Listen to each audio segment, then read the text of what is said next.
Ladies and gentlemen of the universe, if I may have your attention, please. I think we started on time. Have we started on time? Is this I think we possible? have started on time. First time ever. I know. I know. We've probably spoken too soon. How are you doing, Quite George? possibly. I'm good. Thank you. How are you doing, Cav? I am doing okay. So, You've been our out clapping? I've just been out clapping for the care workers. Yeah, everyone in the street came out. It's the only time we see each other and wave. I know, it's the same here. It's good to see your It's good to see your hair for your isolation hair. I was about to say, when I know we usually do a thing where we talk about how our week's been going. And I was saying one of the greatest achievements of the last 2 weeks for me is the length of my hair. Actually, I'm desperate to get it cut, but I daren't do it myself. No, if I could see you, I would do it. I'm going to go for the full Tom Baker, and I think I'm starting to get there. It's looking good. Starting to show some grey, but I'm aiming to it to be huge. We've got some people watching us, George. Oh wow! Expired milk is here. Hello. Yeah, I think I'm going to grow I'm not going to shave my beard during lockdown as well. Full lockdown. ZZ Top.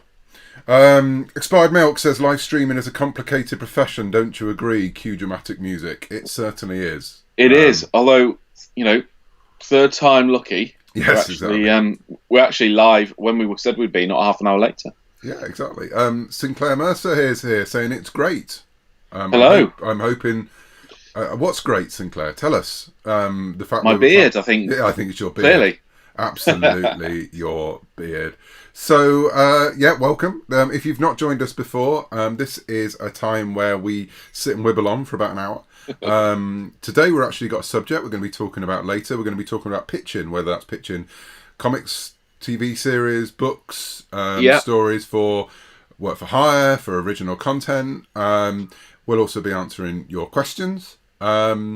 And actually, we have a question. Should we start off with a question? Because we had a question on Twitter. Yeah, why not? Why not start with questions? And this is a Twitter question from ShieldFan12. Hello, ShieldFan12. He says, or she says, I don't know. So I don't know if you're a he or she, but hello. Who is your favourite character in the Clone Wars that you would love to write a book about? And if someone was writing a book about the Clone Wars, what advice would you give them? So, couple of questions there. It's a good question. Sinclair says it's our hair that is great. Thank you very much. Thank you, Sinclair. We like you. So your favourite?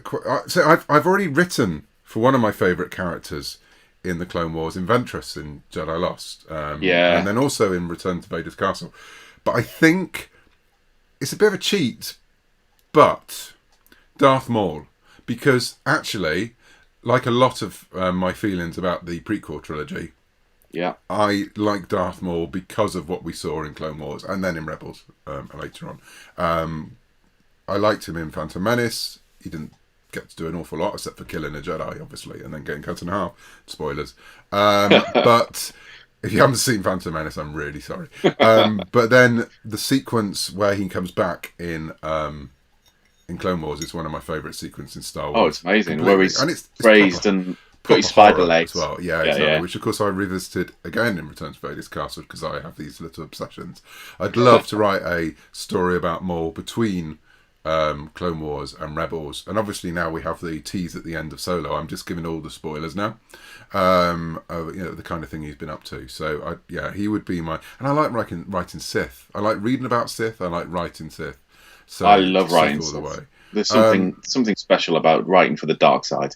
Yeah, baddies are cool. So, George, what about you? Who's your favourite Clone Wars character that you would like to write for? It's a tough one because the Night Sisters are well up there for me as well. I love everything about the arc for the Night Sisters.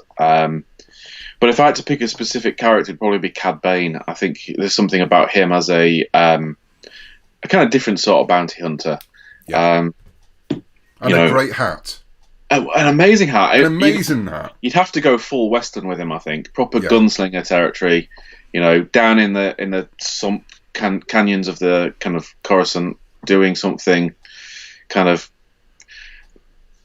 maybe somewhere between a sheriff and a bad guy. You know, I think that's where Cad Bane walks. Walks the line. So yeah, I think he'd be my first choice. Wearing the hat. If you ever get to write Cad Bane, I want you to create a papier-mâché Cad Bane hat and wear it on this while show. I write. On this show. If your hair's not too big. I will. But I think if we're talking, and I'm going to be cheeky here because I know the question was specifically about Clone Wars, and I wholeheartedly agree. You're going to be cheeky? I'm going to be cheeky. And I wholeheartedly agree with what you said about the whole prequel era is enriched and made better and by the Clone Wars series. But Rebels has got a very special place in my heart as well, and Sabine Wren, Rebels Recon. Sabine Wren is probably my all-time favourite of the animated universe characters. I want to do a kind of biopic of Sabine, which Well, it's fascinating with these stories about Ahsoka being in Mandalorian, because does that mean Sabine is going to be with her? I hope so. I'm doing all the spoilers today. Seeing where we saw them leave, and what happened with the Darksaber? Exactly. So it would make a lot of sense for Sabine to be in the Mandalorian. I think if I was bringing in Rebels, it would have to be a buddy cop type movie with Zeb and Callus. Callus, that's his name? Callus, Agent Callus, I want to do... I've been wanting to do Lethal Weapon in the Star Wars universe for a long time. That works. I keep pitching it, and I want to do. I want to see those two doing it. We have some more comments. I'm so glad they brought Maul back. They totally wasted him on the Phantom Menace. And that is Sarah Simpson White of Ice, who's my wonderful assistant, Sarah. Hello, Sarah. Good to see you. Hello, Sarah. Expired Milk says the world needs more Night Sister Merrin content. The world just needs more Night Sisters. Night Sisters, full stop. Yeah, exactly. Entire TV show. I mean, I can't say anything about the Dark Legends book that's coming out, but, you know... No. Not at all. We explore the dark side. That's all. That's as far as that's all he's saying. And I'm not doing any more spoilers. Samuel Fink says, when can we expect more info on the High Republic? Well, we had a High Republic meeting today, and that's all I can say.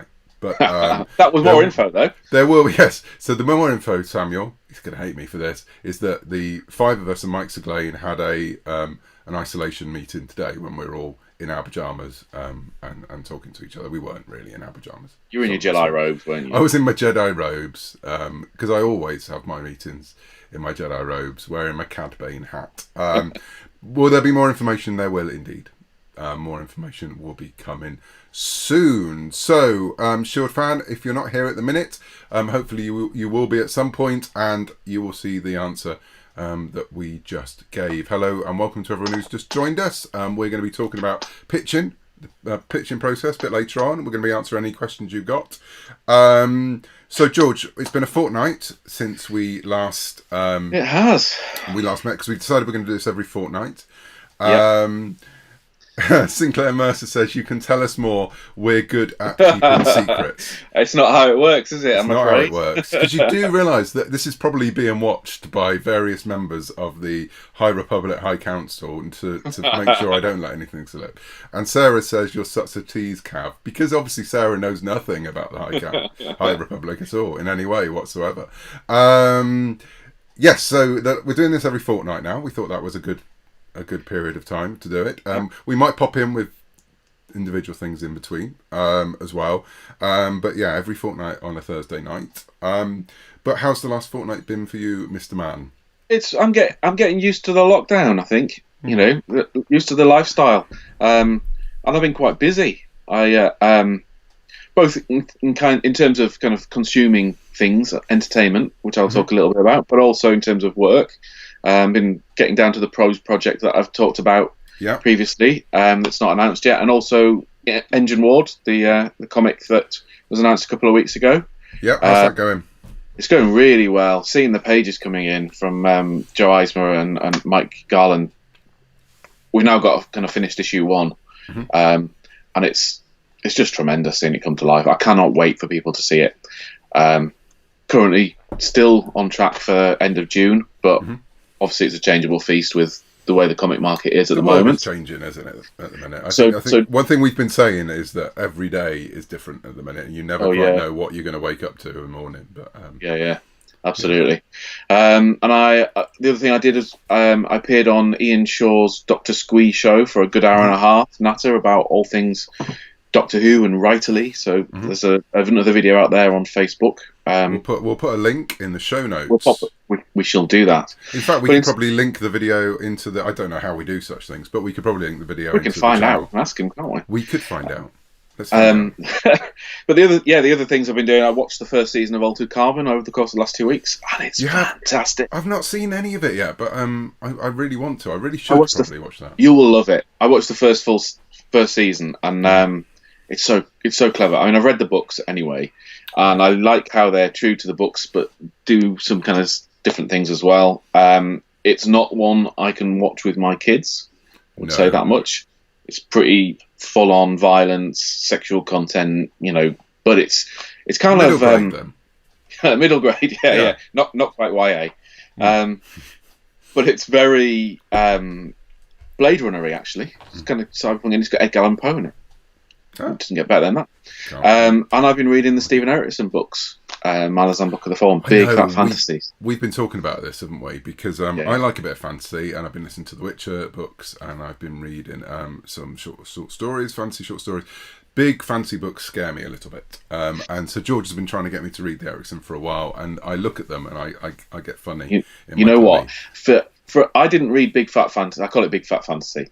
I didn't read Big Fat Fantasy for probably a decade because I was put off by I'm a busy guy. A lot of us are, and it put me off because I thought, well, if I read shorter books, I can read more of them and get different flavors and different textures and tones from people. And a couple of years ago at Christmas time, I just had a urge to read a Big Fat Fantasy, and I picked up Stephen Erickson. And I haven't looked back, and I kind of now regret the fact that I spent 10 years not reading these books because they're fantastic. You would love them. I know. Well, I will get around to reading it. I'm reading about them, but yeah, they scare me. I'm a scaredy cat. We have a question, George.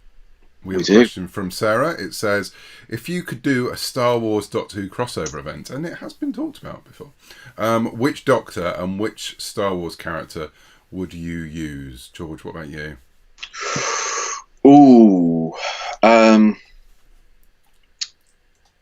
Chopper and the 10th Doctor. Right. Okay. Chopper and the 10th Doctor. I reckon Chopper in the TARDIS would be fantastic. Yeah. No, I like that. I like that a lot. I would go. I'd have to have the Doctor landing on the Falcon because. Yes.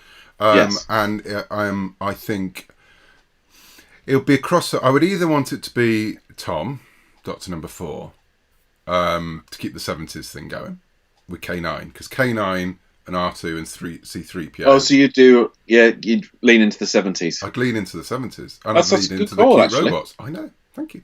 But if I had to use a 21st century Doctor, it would probably be Matt Smith's Doctor, because again, I think it would be quite cool to see him running around, and he would try and turn his Sonic into a lightsaber. Oh, can you imagine Sonic lightsaber? I'm imagining it right now. That's awesome.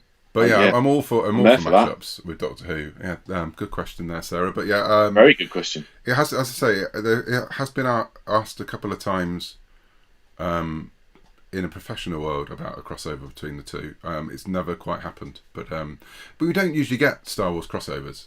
Angry Birds obviously crossed over with Star Wars wonderfully. If you've not played Angry Birds Star Wars, go and play it. We've actually got a little tabletop version where it's catapults, like crossbows and catapults went from when we were kids, but with Star Wars. I like that. Angry Birds. It's good. I like that. That's cool.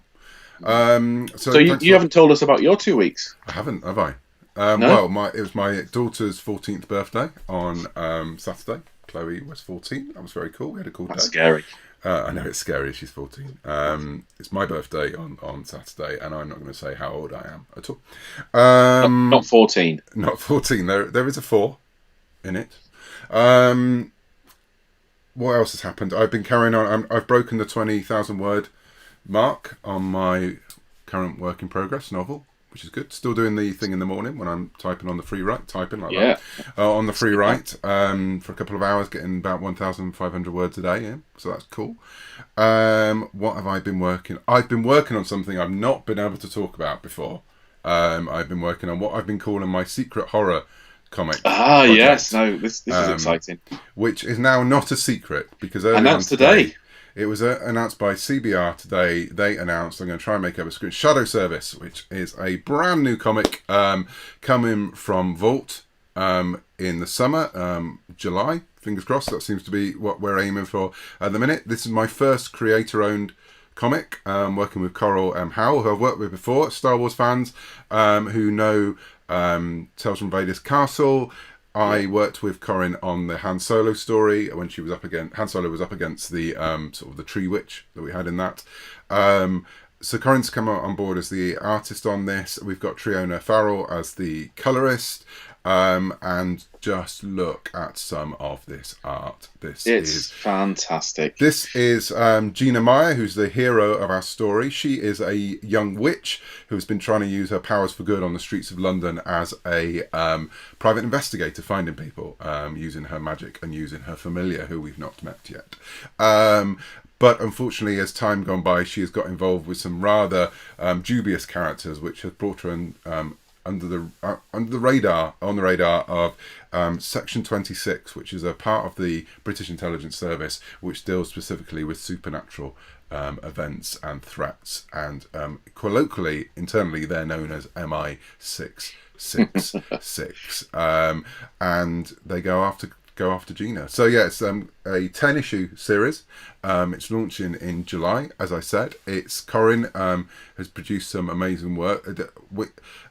Every issue there seems to have more monsters in it because Corin's love of monsters and also her designs of monsters are so good. And we've got another cover coming up here by Nathan Gooden. That is the variant cover for issue 1. So if I can just jump in there and be cheeky and say, look, if anyone watching this, I've seen a sneaky preview of this comic and it's fantastic. So I heartily recommend that you get it on your pull list for when it comes out. Yeah, well, I mean, we're really excited about it. For me, it's been a story that I've been wanting to tell for a long time. It's characters I've wanted to tell for a very long time as well. I pitched it to Adrian at Vault. I just said to him, Tinker Tailor told a witch, and it was probably the quickest pitch I've ever made. And as we're talking about pitches today, and we went from there really. And then when Corin came on board, it really started to motor. And so we've got art on 2 issues so far. The first issue is coloured. The first issue is being lettered at the minute. I've written scripts for the first 5 issues. Tay Taylor, who is the editor on it, she's been steering the ship. And yeah, it's just very, very exciting, and it's great to actually be able to talk about it again, because this is the problem with half the stuff we do is we've got this all going on and we can't actually say a word. I know. So. But what's nice actually, I think we're both obviously doing comics for Vault. And they're both projects that we've both wanted to do for a long time, aren't we? I talked last time about Engine Ward and the fact it had been in the works for 10 years, essentially. Yeah. And MI666 is probably about the same time frame, isn't it? Maybe just a little bit shorter. Well, I think we've been talking about it on and on. And there has been iterations of MI666 in other short stories. But this is a new start for it. So there was a period of time when I was writing shorts set in the 1950s with a different version of MI666, and so this is it's not that same continuity, and you haven't got to read those at all, even if you could find them, which they're quite difficult to find. But that was just the beginnings of the story, and the Spy Master is called Hex, and we haven't revealed what Hex looks like, and he's probably been in all the iterations in a different form. But yeah, I mean, I think we've been talking about MI666 for as long as we've known each other. So it's another 10-year project coming to fruition. And these are, when we talk about Strange Matter, this is obviously on the channel. Strange Matter is a little writer studio we've created to work on projects together, but it's also come out of the fact that we do bounce these ideas back and forth, and all of these things we've been bouncing back and forth for a while. So And it's, I guess we'll probably talk about how we bounce things around when we talk about pitches. Yeah, and also I mean, something we can talk about in general about writing, the difference in writing together individually, and and the different ways it works. Yeah, but I think one thing that's really important, actually, that comes out of this for me, that these two projects, is the idea that nothing's ever wasted. So if you have an idea, its time will come, and I think you might put a lot of work into a pitch and be disappointed that it doesn't actually land at the time you want it to land. But some time later, it might be months, it might be years, the time for that pitch will come. Yeah. You'll be having a conversation and you'll go, this is exactly what that person's looking for. Or if I put this spin on it or change it, I can resurrect that idea and bring it back. So, and actually, do you remember years ago I was working on an outline for a fantasy novel, a big fat fantasy novel called Slaymaker, which I do remember. Might still come back in some form. And one of the characters who is now in Shadow Service, Coin, started in that. Was in that, wasn't it? Yeah, and he's very different. I remember. A very different version of him. Still with the same abilities, still with and that was a traditional medieval, Western type fantasy, and now he's on the streets of London in a contemporary Mission Impossible-esque kind of world. So it shows how you can bring things together. And the thing about this pitch was interesting because I had these ideas going round and round and round in my head, and I couldn't find a way to bring them all together, and I couldn't find a central character that would bring them all together, except for the spies themselves, but they weren't really telling the story I wanted to tell. And then I was listening to the Sabrina soundtrack, Chilling Adventures Sabrina, and there's Black Magic Woman on there, and I was walking home from seeing a horror film at the cinema, as I do, and that came on, and while I was listening to that, I thought, I need a witch at the centre of this, and that's when Gina, the central character, was born. So she's probably the last person to come into the mix, and she's the glue that's held it all together. So, and it is all about people as well, isn't it? I mean, again, I suppose we're jumping ahead a little bit, but everything always starts with characters. Exactly. Well, before we do get into pitching, we've got a few more messages. Star Wars Refuge is here. Hello, Star Wars Refuge. Hello. Thanks for coming back. I hope just because I knew you might be coming, I wore a Yoda t-shirt for you there. Star Wars Refuge, big Yoda fan. Sinclair says, would K9 and R2 get along? Would K9 and R2 get along? Ooh. It's a tough one. I think they'd get up to all sorts of hijinks together, actually. They would. I think they'd both be quite naughty. I think they would probably... K9 doesn't really get on with... That's K9. K9 doesn't really get on with a lot of people, to be honest. K9's a bit uppity. And R2 has his moments, doesn't he? So, tell you what, who wouldn't get on is C-3PO. Can you imagine C-3PO and R2 and K9 together? Oh, the bitchiness. Sparks would fly. It would be that. It'll be a salty... That's part of the crossover that has to happen. Yeah. So if anyone is watching from Lucasfilm on the BBC, we have to make this happen now. Matthew is here. Matthew, hello there. Hello, Good to see you, Matthew. Star Wars Refuge had already noticed my T-shirt and says Star Wars is all about Yoda after all. We've had this conversation before. Sinclair also says new comics are always a good thing. Well, hopefully it will be when you read Shadow Service and Engine Ward. Coming soon from Vault Comics, people. We're very excited about them anyway. So hello, yes, welcome to everyone who's just joined us. We could probably get into what we're going to be talking about because we thought we'd give this one a bit of a theme. Keep asking us questions. For example, the question about Doctor Who and Star Wars crossover is wonderful, and will give us lots of material. We said we were going to talk about pitching. So pitching is something we do a lot in our jobs because you have to try and get work. It's something we do a lot together and individually. George, what do we mean when we say pitching? It's about presenting an idea, essentially, a concept for a story, or so be it a book, a TV series, a audio episode of a TV show, comic. If it's not already written, then you have to put together a pitch to sell it. And that said, even if it is written, you still need to be able to concisely explain the idea to someone in a way that it gets them excited, I think. Yeah, and it happens at every level, because even before you're agented, you have to pitch to the agent to try and get them on board. Yeah. When you're then with an agent and you're published, you still have to pitch. I think that's one thing people don't always realise when they get into this. That you break in and you go, "That's it, I'm in," and then you realise you've got to keep breaking in every week. Absolutely, it never stops. Yeah, and especially if you do what we do, which is work in lots of different fields. We're old hands at writing books. We still have to pitch new books and book series. We both started writing comics about 6 years ago. Was it 5-6 years ago? We started kind of properly, seriously writing comic books in the American market, definitely. We both sort of written stuff over here, but breaking into the American market when we first went to San Diego, I think that was the big thing. And you still and we still pitch every time we want to approach a new project. Can you remember how British we were on that first San Diego? The first time we went to San Diego Comic-Con, that was hilarious. There was a moment where Rachel Stott, wonderful artist Rachel Stott, had got me an introduction with Sarah Gaydos at IDW.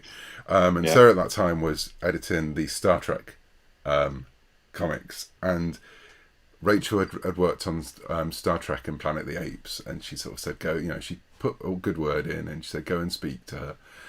And I saw her on the IDW stand, and I sort of hovered, and then someone else would get in, and I sort of stepped back, and then I went forward, and George was literally pushing me. And I kept going, oh no, I'll come back in a minute. And I just felt so monumentally embarrassed, because it's very anti-British thing to go up and go, hi, I'm Cam Scott. I'm great. Yeah. And we were basically told by so many people in San Diego, you have to be more American, because you're being too British and you're being too self-deprecating. Oh, that's the other thing. We go up to people and go, hello, we're a bit rubbish, but you might want to hire us. Thinking that might work. And they take it seriously, literally. Yeah. You're a bit rubbish, right. Well, why would we want to hire you if you're a bit rubbish? Yeah. And also the other thing that, and this is an important part of the pitching process, really, actually, the pre-pitch, is if you're establishing a relationship with someone.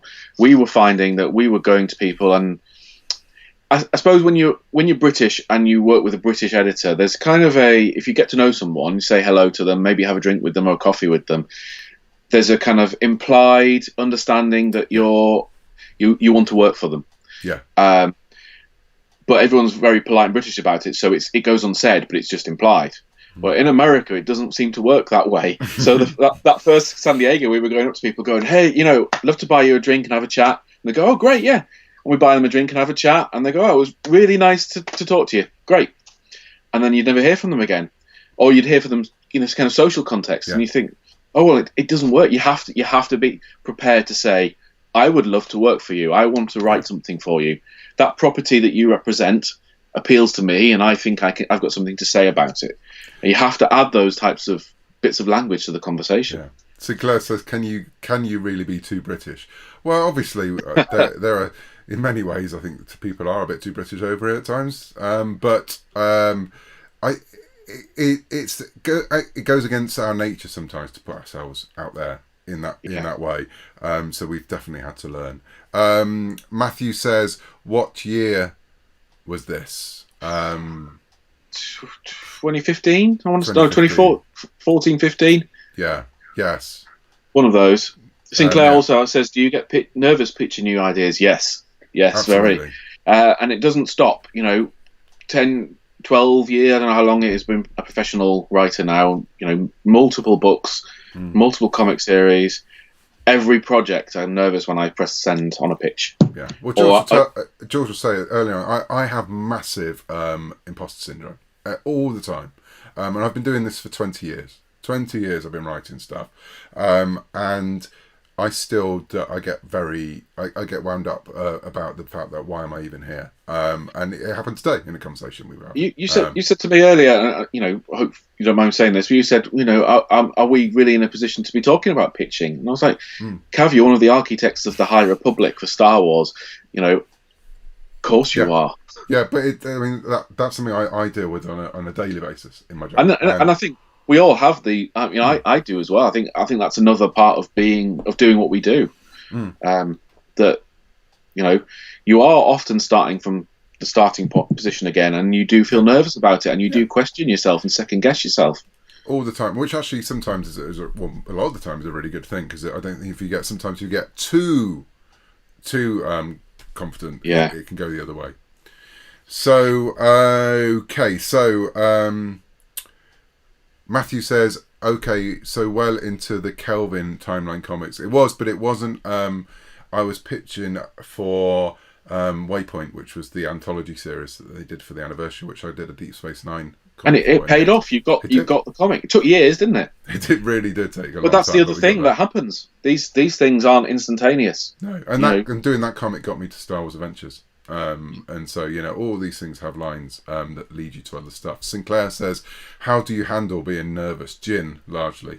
Gin, yeah, that actually genuinely gin. I don't half the time. I don't handle being nervous. God, the High Republic launch, I was a mess. I had to go for a walk to calm down because I was getting really nervous before. And as I turned around, people taking my photo for press things, and I didn't know they were there. So I was like, ah! But I just went for a walk because it was really starting to get to me. And yeah, I mean, going to big cons, I still have to psych myself up to do things and to go out and do panels and that kind of thing. And once I'm on the panel, I'm usually all right. But it's that's the thing. That's what I was going to say about nerves. I think once you get going, you're okay because you can fall back on experience, and you've had these conversations before. But it's getting over that initial hurdle, and there's a terrifying thing. It's being in a room in San Diego in the hall, and actually just feeling very lonely in the sense of I'm here. All these people know each other and they don't know me. That's that horrifying. And they're going to judge me. I remember on our first San Diego, we went down on the first day to get our passes, to get our pro passes, and we were ever so pleased with ourselves. Here we are, we got pro passes. We got pro passes at San Diego, and then we saw the queue for the pro passes at San Diego. Well, we saw the queue and went, oh no, we've got pro passes. Yeah, exactly. The queue for the pro passes. Don't you know who we? Oh. Whoa, okay. Yeah. And that was a reality check that we both needed at that point. Star Wars Ruffy says, I appreciate hearing about your imposter syndrome. I struggle a lot. As I say, a lot of us do. Neil Gaiman talks about about a lot. If the likes of Neil Gaiman can suffer with it, I think that shows how widespread it is. And so many authors, writers, producers, actors I know suffer from it as well. And I think the more we talk about it, the better it will be. Absolutely. And it's a theme I'm going to be... Asked a question there. Oh, okay. Sorry, about the statue over my left shoulder, so I'm just going to grab it. Okay. It's not actually a statue, it's an action figure. So I was going to say that imposter syndrome is one of the themes that I'm going to be exploring in the High Republic. So again, I have given you some Republic news, which I will probably get shot down for. But it's going to be one thing we'll be looking at with, especially one Jedi who has to really struggle with imposter syndrome to serve in the Order. George, tell us about your statue.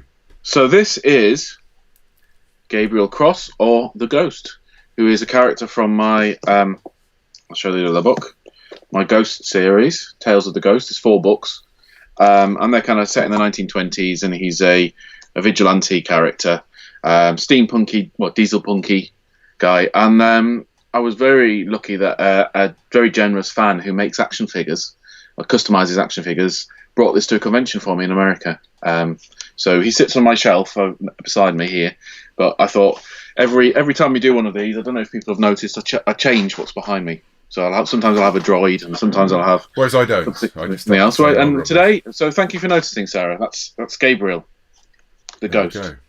We've got another few questions here. Are we going to get the full story of how the High Republic got pitched started in the real world and who the genesis of it came from? Yes. You will. I think we've said, one of the current version of what is the High Republic came from a question I asked at the first retreat at Skywalker Ranch, which was what scares the Jedi, and that's sparked a lot of the conversation. But we are going to explain more about the ins and outs of the creation and the ongoing creation as well, because it's still going. Sinclair says it's nice to know that even big shots like you get nervous too. Big shots. I feel like I have to say that. Hey, give me a big shot over here. I'm sorry. I do apologise. I had to go through the entire High Republic launch with people doing British accents at me, so that's my revenge. Oh, really? Professor Django says, hello, Professor Django. I've read Showman talk about having imposter syndrome even after being appointed showrunner for season 1 of Picard. So it's everywhere. Everyone at every level. Yeah, yes, absolutely. And Star Wars Refuse says, I'm so excited for that. I think we're talking about when I talk about the imposter syndrome in the Jedi. Oh. And Sarah says, "Oh, that's the series. You have a new book coming in." Yes, I think it's not the Ghost. You got a new book. No, I mean it's Newbury and Hobbs actually. That they're set in the same universe. So technically, you could argue it's the same series. There's kind of 12 books. The Ghost books are set in the Newbury and Hobbs universe, but 25 years later. So talking about Newbury and Hobbs, George. Yes, I've got an exciting thing. I'm not going to reveal the whole thing yet, but in 2 weeks' time, on this very show, hopefully I'll be able to talk about it properly, but I have a Newbury and Hobbs lockdown project for everyone. So it's in the works. It's going to be posted through social media, not next week, the week after. And on the Strange Matter site. And on the Strange Matter website and the Strange Matter feeds. And no doubt we'll talk about it on the show that week as well. But yes, it's a new ongoing Newbury and Hobbs story for people to enjoy free during the lockdown. And you got a book coming as well, haven't you? So there's a Newbury and Hobbs book coming out in a month, The Revenant Express, which is a paperback of book 5 coming out in the States. So I wanted to do something to celebrate that. I thought I'd give people a new story. So you'll find out more about that. Watch the Strange Matter feeds. Yes, and I've read the first bit of it today, and it is ace. Thank you. It's quite all right. You can pay me later. If you're enjoying the feed, please do tell people now on social media. Get tweeting and Facebooking and everything. Get more people here, because now we're going to get a bit more into pitching. So, as we said, we pitch for a lot of things. We have a certain method that we've developed. We've refined it over the years, haven't we? Yeah, and no matter what we're pitching for, because we both work for books, audio, comics, and more recently television as well. So we've been hopefully perfecting the pitch process through all this. So, George, what is the first thing we now look at? And I don't think we always did, but what do we now look at when we start a pitch? Character. Every time. Yeah, I think regardless of whether it's a work-for-hire project where you're working in someone else's universe, or a creator-owned project that you're working on yourself, and we might kind of talk a bit more about the differences between those later, but irrespective of what you're doing, I think start with the characters. Who are the characters? What is the journey they're going to go on in this story? Yeah, and it shows, because as I was talking about Shadow Service, 10 years I've been working on MI666. I needed Gina Meyer to appear before the story came together, because I had a setting and I had a genre. I had sort of this horror noir spy thing going on, and I didn't really even have a setting of time as well. I knew it was going to be in London, but I didn't know when in London. And then when Gina arrived, that's when it became what it is now. So without her, and that then influenced the other relationships of the other characters, and so once again, character became one of the most important things, and then it's how we pretty much start every physical pitch as well. So this is the story about, and you talk about the character at its heart. Exactly that, because that's the characters are what everything hangs off. I can see Josh there. Hi, Josh. Is talking about Witchwood, and that's it's true of Hallowding, which is the second Witchwood book that I wrote.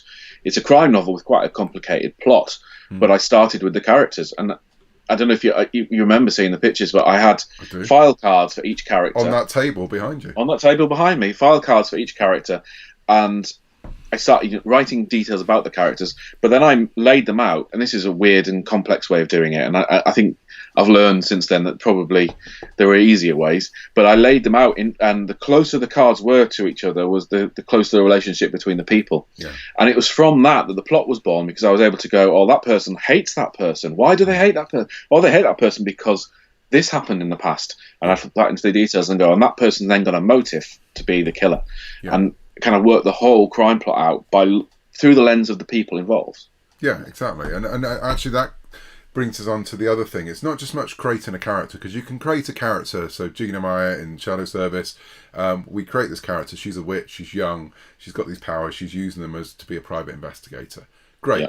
That's a sketch. What we need to know is who that character is, and the ways we do that. And this goes. It's not just us. It's not something we've created. This is something that, is writing advice that's given everywhere, because it's a real truth. You work out what the character wants and what the character needs, and those two things. They're not always the same. They're hardly ever, and usually they're opposite to what the character. Because we all have that. We all think we know what we want, especially when we're young. But what we need is something completely different. So now when we create characters together, or where we bounce characters off each other, we go through each of the characters and say, right, what does that character want? And then that gives you a chance to have conflict with another character. So yes. Gina has her needs and her wants. Then you've got Hex, who's the spy master in MI666, and his needs and his wants should be the complete opposite. So there's always going to be a conflict there. Because the conflict, of course, is where story comes from. Yeah, exactly. And linked in with this, George brought another tactic and another method to the table, quite literally that table there, which I found really interesting. Which again, I've crimped off a friend, which is home, work, and play.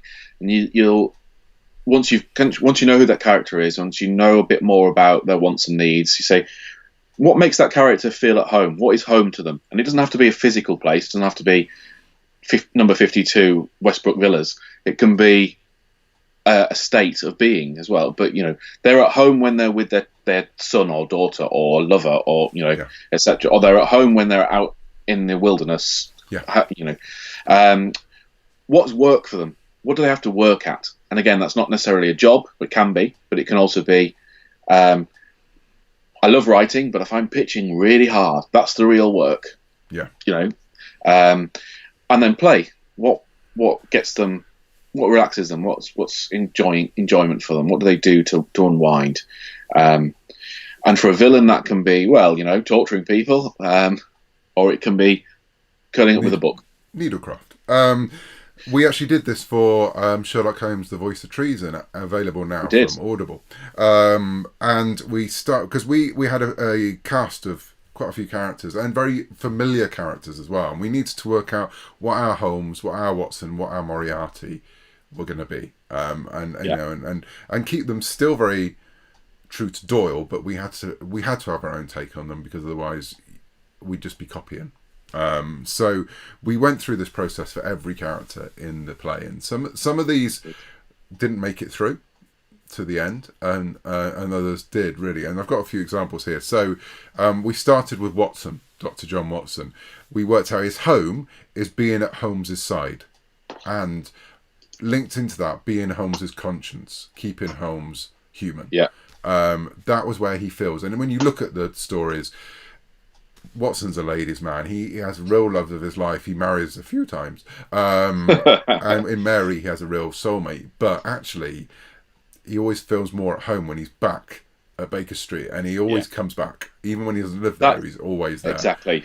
That's his home. That's his home. That's actually where he belongs. His work is not being a doctor. His work, the thing that gives him meaning, is being a detective. And that's what he has to work for, because it's something he actually it fulfills something in his life, that actually he's trying to be a detective. He's trying to be like Holmes. And Holmes being a detective is an effortless thing. Yeah, it's just that's his natural state of being. But for Watson, he really has. If he wants to employ Holmes's method, he has to really work at it. Yeah, exactly. And for play, we said it was writing. It's the thing that Watson wants to be a writer, and he is a writer, and so that's the thing he also does for release as well. He tells these stories, which I've always thought for Watson, especially if we think the fact that he hasn't probably writing stories that we'll never know. A lot of it is him dealing with the trauma of these stories as well. He's doing it for himself as much as anything. It's an outlet. So, and likewise, we said for Holmes, home is being on a case, because we're told repeatedly when he's not working, Holmes, that's when he's using cocaine. That's when he takes the needle. Yeah, that's where he's causing chaos in the house. That's when he's shooting at the walls and that kind of thing. His work is being human. We decided for our Holmes, his work is allowing himself to be human, to deal with people on a day, face to face level, and to say the right thing. To say the right thing in the right situation. To give someone a kind word, or say hello, or not be rude. Yeah, exactly. Because none of that matters to his natural state of being. Yeah. Whereas play, we talked about, is his play playing the violin? But actually, no, we thought his play is being a detective, because it's not his reason to be, because he's just using his natural talents. It's the way it's the great game. He gets animated when he's on a case. That's what we see all through the Doyle canon. He's almost portrayed as a manic depressive who when he's on a case he's manic, and when he's not, he's in his down stage. Yeah. So it's the games afoot. I mean, that just summed it all up. For Holmes. So we went through those two, and then we did Moriarty, and then we did the Queen, all of the Victoria's involved, and we went through every character we could, and that gave us a lot of our plot as well. Yeah, because then that conflict starts to arise out of it, and you can see how the story is starting to shape. And yes, this is a lot of work to do for a pitch, but actually it's the sort of groundwork that other people are putting in. So and for every pitch that you get, like Cav said, which was Tinker Tailor Soldier Witch, where Adrian's eyes lit up, there's 10 that you have to do all the groundwork for, and also, and even then that pitch wouldn't have worked if the story and the characters hadn't followed, because that got me through the door, and I'd already pitched something to Adrian before that didn't quite work, and so he'd given me the opportunity to pitch again, and so that's what I hit him with as a bullet point. Pay attention. But then then he was like, "Well, what's the story of the witch?" And that's when Gina had to play out. And if those characters hadn't worked, we wouldn't have the comic. Yeah. So the elevator pitch alone was not enough, and it's not even an elevator pitch. That's just a tagline. And a tagline is part of the overall pitch. You have to get to that tagline. You have to have done this bit. To be honest, you have to know who these characters are. Otherwise, that phrase wouldn't exist in your mind. Yeah, exactly. We've got a few comments come up about what we're talking about. Matthew says, oh crap, now I need to know what the Jedi of the High Republic need. Yes, you do. And it will be revealed. Read the stories. Professor Django says he likes the idea of home. One of my favourite song lyrics is, I want to go home, but I am home. Playing with the idea of when your home doesn't feel like home. Exactly. That's actually a really interesting trope that comes up in a lot of horror stories. Taking home away, as an emotion. It's interesting. Matthew says, fascinating how home is complicated during quarantine. It is, absolutely, because again, it depends what you view about where your home is. I mean, I'm very lucky that I'm in the place I class in every sense of the word home. But there must be a lot of people that home's a person they can't be with. Home is a place they can't go to. It's going to be interesting what stories come out of the last few months and the months to come as well. Absolutely. So George, we've got our characters, we've got their wants, their needs. Just on the pure basis of the pitch document and how we put together the presentation, what do we then do? We tend to go into the story and the overview of the story, don't we? We do. So I think that the next point is to demonstrate that we have a complete story. We don't just have a premise, which is, two guys walk into a bar, something kicks off, there's a robot sat in the corner. You have to have the full story. You have to know. Well, now I want to know that story. I now want to know. I think we've just created a new Strange Matter property here, because we are going to be talking about that after this feed. All good. Yeah. Always creating. Yeah, no, it never stops working. But essentially what you have to do is demonstrate that you've got a beginning, a middle, and an end. The different acts of the story are in place. So you've told the people about your characters, so we know we know a bit about the characters. We know through the lens of those characters a little bit about the world they inhabit, and we probably tell a little bit more about that later as well. Yeah. But now we have to tell the story. What has that conflict between those characters given rise to? Why? How does it play out? How does the story resolve? So we go in with a summary of the whole story. Is usually and that can break down as well. So the minute Yes. we're working on a TV pitch, I think we've talked about before, we're writing the pilot. Yep. We've got a whole pitch Bible. That it's more than a document. It goes on for about 30 pages. Yeah. And in that you have a very heavy breakdown of the pilot episode, and then you've got a breakdown of the episodes that make up the first season. And so that's when you start getting into which point in the story, and this can be the same for a novel, it can be the same for a comic series, it can be the same for all kinds of things. Which points do certain beats play out, and those beats always have the emotional aspect of the characters we've just been talking about. So largely, we've got your characters, your main characters, not every character, because then, you can lose people in all the different names.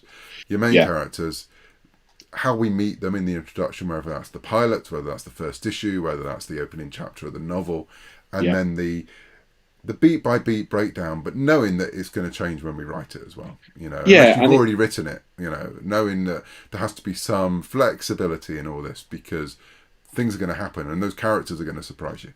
Yes, absolutely that. And that's what we found writing this pilot, actually, that the characters come to life, and there's, one character who's a C-list character in the outline plays more of a role. Yeah. If not in terms of the plot, in terms of the emotional elements of the story, and which are if just as important, if not more important. And you don't have to. It doesn't have to be every single beat, like you say. So you can say, following an exciting sequence, or following a big fight, following a chase sequence. The only time I think where publishers are looking for a very detailed breakdown of the plot, beat by beat of the plot, is when you are writing a crime novel, in my experience, because they want to know that you've thought through the red herrings and how the clues stack up, so everything resolves properly. And again, that's an example we did with the Holmes, isn't it? We worked out all the clues, all the red herrings, how they resolved before we started writing. I was just thinking, one thing we talk about, we have a shorthand called Avon Investigates, which is happens a lot, and it shows the difference with doing the pitch document and then writing, because between the two you have to do some work, and sometimes you haven't got time to work, so you just fly at it, and you forget that past you has put shorthands. In. Yes. This was when I used to produce for Big Finish Productions. I used to produce Blake 7, based on the 1970s 80 TV show. I commissioned George to write one of the stories. It was a story based around Paul Darrow's character of Avon, one of the greatest characters ever in science fiction. Absolutely. And we had to move quite quickly on this story, and so George had pitched a really nice sort of one-page pitch of the story, and I'd commissioned it off the back of that. We talked about it as well. I knew a bit more where it was going, and it just says in sort of like the break into the third act, Avon investigates. And finds out what's going on. Yeah, he finds out everything. Finds out what's going on. And then one day I just got a text from George going, "What the beep does Avon investigate?" Because we hadn't really worked it out, and my question back was, "I don't know, George. What does he investigate?" We got through it, of course, but the point was I'd written half the play. It was quite exciting stuff had all been going on, and it got to the point where Avon needs to know a piece of information so he can go from A to B, and the story carries on. And I just had Avon investigates, finds out that piece of information, and carries on in the outline. Well, of course, an investigation doesn't happen in one scene. That's not an investigation. And suddenly I had to get Avon from A to B, and we did it by going back to character. We went back to what would Avon do? What would Avon do? What would the person Avon is investigating? Because it was basically Avon turns into Sherlock Holmes, wasn't it? That was because we have certain areas that we work in our life, certain tropes, and it all came back to characters as well. So it does happen, but you can in a pitch you can say there is a thrilling escape. Because as long as you remember that you have as long as you remember, and also then make it thrilling. Because the worst thing you can do is just have them walking through a door going, there you are. So yeah, absolutely. So we are running a bit short on time, so we can come back to this subject, but we'll just go through some of the last things we do in the actual pitch document. So we've had our characters. We've had right at the beginning. We've got our sort of log line, our sort of elevator which is the pitch. Tinker Tailor Soldier witch. It's that or something like this is the story of Gina Meyer, a witch who uses her powers. What will happen when she faces such and such? It has a question involved. We can get into elevator pitches and log lines in another session if people would like us to, because they're black magic in their own right. Yeah. They are really difficult. Very hard to write. So the other things we look at the themes, which we don't often know when we first start out with the story. The themes come out of the characters, they come out of the situations. But we try and nail, this is the theme we're exploring. Again, those themes can change, but we know, like I was saying, one of the stories that I'm telling in the High Republic is about imposter syndrome. So the theme is working out you're good enough to be doing this job. So that would be the theme. Again, the tone is something that, again, a couple of lines. Shadow Service is noir. It's spy noir.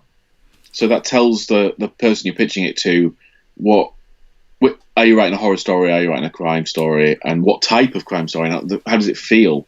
Yeah, exactly. Is it hard-boiled crime, or is it noir crime, or is it cozy crime? Yeah, exactly. That'll help. And then one thing we always try and do, and I think this comes from us both having worked on the other side of the equation, both being editors, both being publishers, is the idea of what the potential is to go beyond the story. Also because we want to sell other stuff.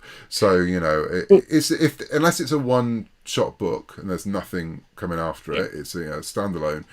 Quite often the things we are pitching are series. So we talk about, the TV show we're pitching at the minute. One of the first bits of feedback we had in our initial meeting about it was like, well, that's great, but what happens in season 2? What happens in season 3? And so we try and put a little bit at the end of the pitch of where the story could go, knowing that things might change. If you look online, you can find the pitch document for Stranger Things, which actually has a completely different way the story was due to go, but it was enough to make people think, oh, hang on, this has legs, this has places to go. And linked to that, spin-offs and those kind of things as well. Characters that you think are going to break out, and sort of your hopes for the future with it. And that's a really important part of the pitch, actually, is that because what you've got to remember is an editor alone, whether they're an editor or a producer of a film or whatever it is you're pitching, has to sell it to the company that they work for. So you're selling it to them. They then have to go, I'm going to sponsor this project and go to the sales and marketing department or the financiers or whoever's going to back that project and make it happen. So the more ammunition you can give them, it's like, this is something that's worth investing in because it's going to run. Or it's like these other things that have been really successful, but it's got a unique spin on it. That's the other thing as well. It'll appeal to that audience. It's what else is on the market like this, because they'll need to sell it along that way. And actually, it was really interesting when you look at the Stranger Things pitch. They had no artwork. They had nothing to work on. So if you look at the Stranger Things pitch, they're using artwork from E.T., from Jaws, from all the stuff that's of the tone they were trying to get in Stranger Things. And it really works because you read that document and you can absolutely see the story that comes into Stranger Things. So I think that it's one of the best pictures I've ever seen because it's so clever. It tells you exactly what you need. It's quite brief at points, and they obviously still had a lot of working out to do. But it showed that there was a future for that world. And I think, again, if you're pitching a series, that's so important. With Shadow Service, I've pitched 10 issues because that's what the first arc is, 10 issues. But I know what's happening in the second one, and I know what's happening in the third one because hopefully it's going to be successful and we'll be able to get there. And it gives you an idea for the characters as well where they should be heading. Yeah, and it's very different to Engine Ward, which is a finite story, which actually, Vault tend to do 10-issue series. I went to them and said, this is 12 issues, but it finishes. And it's 12 issues for a reason because it follows the signs of the Zodiac. There's one issue for each sign of the Zodiac, and the story ends, and this is where the characters go, and that's how it wraps up. And so from the outset, they knew that what they were buying was a complete story. And that's fed into everything commercially about how they've thought about how they want to package that story, what the legacy product is going to be for them in terms of, print, or, is it going to be an omnibus? Is it going to be multiple trade paperbacks? They're thinking about it in terms of, well, we know it's a finite story, so we can package it that way. Yeah. And that all came from the original pitch. Exactly. Right, we've had a few more comments, George, while we've been wibbling on. Josh says people engage more with characters when they can find common ground with them. Exactly. I mean, they have to feel like real people. That's definitely the way it goes. You definitely don't want your characters to be, this guy's all good and this guy's all bad. It doesn't work like that. The shades of grey. You've got to be able to understand the motives of everyone, even if you don't like what they do. Exactly. Professor Django says, it's so interesting to me the way that pitch and academic materials are similar and different to this process. Well, perhaps, Professor, we can get you on in a future week to talk tell us, yeah. I'd love to know how it works. So, yeah, perhaps that's something we can arrange. George, you have a question from Josh. When pitching the TV series for Witchwood, did you have to go beyond the books? Ooh, Interesting that's also question. Spoiler territory as well. Well, so I'm not pitching the series for Witchwood. It's actually it's a slightly different situation with that, where a company have optioned it, and then they package it and pitch it to studios to finance it so they can make it, and networks. But yes, of course. I mean, when I pitched what they've done is they've gone back to my original Witchwood pitch documents, which are different from how the books actually ended up. But what they had in them was exactly what Cav's been talking about. This is where the stories can go. This is the type of story I can tell. Here's a list of ideas. So they've gone back to those documents, and I've fed into them and steered them and said, here's some extra ideas for new episodes that you might want to include in your pitch. Because that's exactly what they're doing. They're going through this process. They're taking the book and they're writing a pitch of how it could be a TV series. Exactly. And which goes back to what we said at the very start of the conversation, that everyone's always pitching at every level. Yeah. These guys, they're experts at making TV shows. They still have to put together a pitch of how they want to make a TV show out of Witchwood. And of course, it might be a slightly different proposition. It's always a different proposition. So one of the things as readers, we read our favourite books and then we see them on screen and we go, well, that's not right, because that's not what happens in the book. But things that happen in books don't always work well as a TV show, or they don't always work well as a film. And sometimes films have beats that wouldn't feel satisfied if you reach the end of a story in the same way. So that's why sometimes with things like Witchwood, it's that's when you get a team of people come in to try and pitch it on, because George's idea of what it would be in TV might be something very different to actually what would work for that network. You can get too married to your version of it, and actually sometimes it helps for someone else to come along and go, oh no, we're working in a different medium now. And that's one of the things we've learned working in different mediums, is that you have to think differently about the stories. You can't be precious about, I like that sequence, I want to see it on screen, because it might not fit in the TV version. It'll be interesting, when hopefully, touch wood, the show happens, how you feel reading those characters. Because again, I mean, those Witchwood characters have been characters that you tried out in other medium as well, for to sort of see how they would work. So they've evolved as time goes by. Absolutely, and they're very different versions, completely different versions from the other things I tried. But you get a sense of kind of the direction I wanted to take them. Exactly. So we've been on for about an hour. Hopefully everyone's enjoying it. It's a chance to ask the last few questions for us. Hopefully that was interesting about pitching and character. We can come back to the subject. We can delve deeper. If there's other subjects you might like us to talk about any of these process things, we can definitely do this. We're going to try and do this, as we said, every fortnight, so we need things to talk about. Otherwise, it's going to be us talking about our hair and nothing else. Well, it is interesting, to be honest. We've got some other things to talk about. So one thing that's happened at the minute we've been talking a little bit about the situation at the minute with comics and how, both our comics are planned to be for the summer, and we're hoping that's what it's going to be. And I know that's what Vault are really trying to do. Things are changing day by day in the comic scene. And one thing one part of the industry that obviously been very badly hit in the actual comic book stores. You know, who at the minute can't get comics and they can't open and they can't have customers. So it's a scary time for a lot of people, and it's a scary time for us as an industry because that's where the majority of comics are sold. You know, that's where recommendations happen. That's where communities gather. So, you know, a lot of us are trying to support. And one thing you might have heard about is creators for comics. This is a movement that's happening on the internet where we are, a lot of us are putting together auctions to raise money for a fund to help independent bookstops and independent book comic stores as well. I've got a auction that's ongoing at the minute. It's coming up on screen now. It's on Twitter. You can find it. I'll put the link under. I'm auctioning a copy of Tales from Vader's Castle, which I will sign and dedicate and all that business, and I will then annotate using post-it notes and scraps of paper and postcards on the pages and write about the Easter eggs in the pictures, write about some of the stories that didn't happen in the book, talk about something, you know, point out little things in the art, and hopefully make it a nice little artifact. At the minute, it's standing at $600, I think, which is $600. That's amazing. Crazy. But please, obviously, try and push it up even more. So that's something that you can find. And there's lots of. If you go onto my website, CameronScott.com, some of the other Luminous writers are doing their own, and so you can follow and support them too.